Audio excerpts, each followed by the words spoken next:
सभी समाज सेवी संस्थाओं का, सभी धार्मिक संस्थाओं का जो बढ़ चढ़ के दिल्ली के लोगों की और दिल्ली सरकार की इस टाइम मदद कर रहे हैं, उन सब का शुक्रिया अदा करना चाहता हूँ।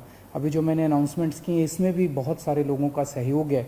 इतने कम समय में ये तभी संभव हो पाया कि उन कई लोगों ने इसमें मदद की, तभी हम ये टैंकर बैंकॉक से मंगा पा रहे हैं, फ्रांस से ऑक्सीजन के प्लांट्स मंगा पा रहे हैं।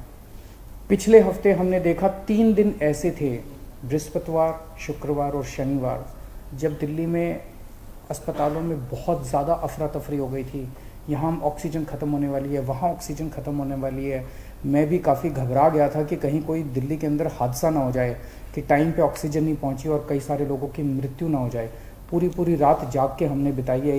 एक फ़ोन कॉल आता था, SOS आता था, मैसेज आता था कि यहाँ ऑक्सीजन ख़त्म होने वाली है। उसको तुरंत कहीं ना कहीं से इंतज़ाम करके हम लोग ऑक्सीजन भिजवाते थे। लेकिन उसके बाद से स्थिति में काफ़ी सुधार हुआ है।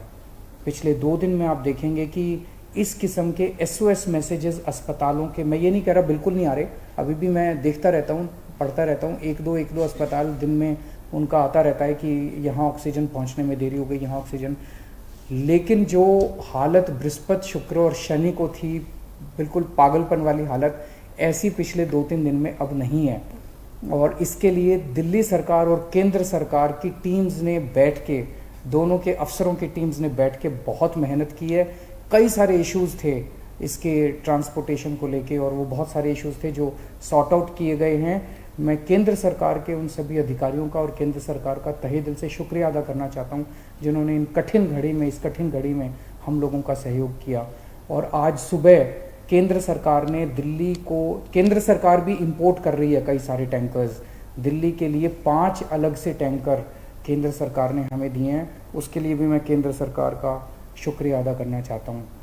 अगले 1 महीने के अंदर दिल्ली में हम 44 ऑक्सीजन के प्लांट्स लगाने जा रहे हैं, 44। इसमें 8 प्लांट्स केंद्र सरकार लगा रही है। वो कुछ बीच में डिले हो गया था, जो भी कारण रहे, लेकिन अब उम्मीद है कि 30 अप्रैल तक ये शायद 8 प्लांट्स लग के तैयार हो जाएंगे। और 36 प्लांट्स ऑक्सीजन के दिल्ली सरकार लगा रही है, जिसमें से मैंने बताया जैसे आपको 21 प्लांट्स फ्रांस से आ रहे हैं और बाकी 15 प्लांट्स हमारे देश के हैं। तो 36 ऑक्सीजन के प्लांट्स अगले 1 महीने के अंदर दिल्ली सरकार लगा रही है। इन 44 प्लांट्स को अलग अलग अस्पतालों में जब लगाया जाएगा तो उससे ऑक्सीजन की सप्लाई काफ़ी इम्प्रूव होगी। एक ये देखने में आ रहा है कि ये वाली जो वेव आई है ये ज़्यादा खतरनाक है। एक तो फैल ज़्यादा रही है, बहुत तेज़ी से फैल रही है, और जो लोग बीमार हो रहे हैं वो ज़्यादा सीरियस होते जा रहे हैं।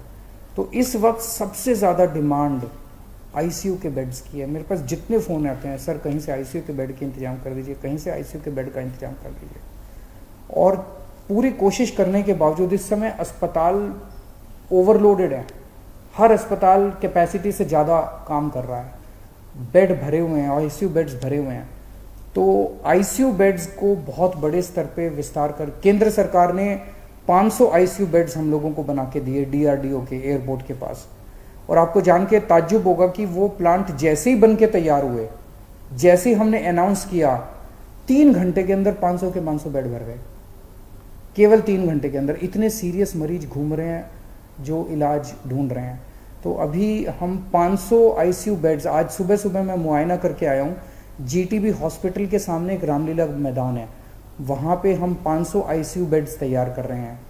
LNJP अस्पताल के सामने अपना जो मेन रामलीला मैदान है, वहाँ भी हम 500 ICU बेड्स तैयार कर रहे हैं। और राधा स्वामी सत्संग में हम 200 ICU बेड्स तैयार कर रहे हैं। तो ये 1200 ICU बेड्स गंभीर मरीजों की देखभाल के लिए, ये 1200 ICU बेड्स 10 मई तक बन के तैयार हो जाएंगे। इससे मुझे लगता है कि लोगों को भी बहुत राहत मिलेगी और पूरे सिस्टम को बहुत राहत मिलेगी, जो अभी पूरी तरह से स्ट्रेच हो गया है। तो हम लगे हुए हैं, 24 घंटे लगे हुए हैं, सबके साथ मिलके काम कर रहे हैं, सारी सरकारों के साथ, सारे देश में राज्य सरकारों के साथ, केंद्र सरकार के साथ, अलग अलग समाज सेवी संस्थाओं के साथ, उद्योगपतियों के साथ, सबके साथ मिलके काम कर रहे हैं। सबका सहयोग मिल रहा है। और मेरी यही एक उम्मीद है कि अगर हम सब मिलके काम करेंगे तो कोई कारण नहीं है कि हम इस पे जीत नहीं पा सकते।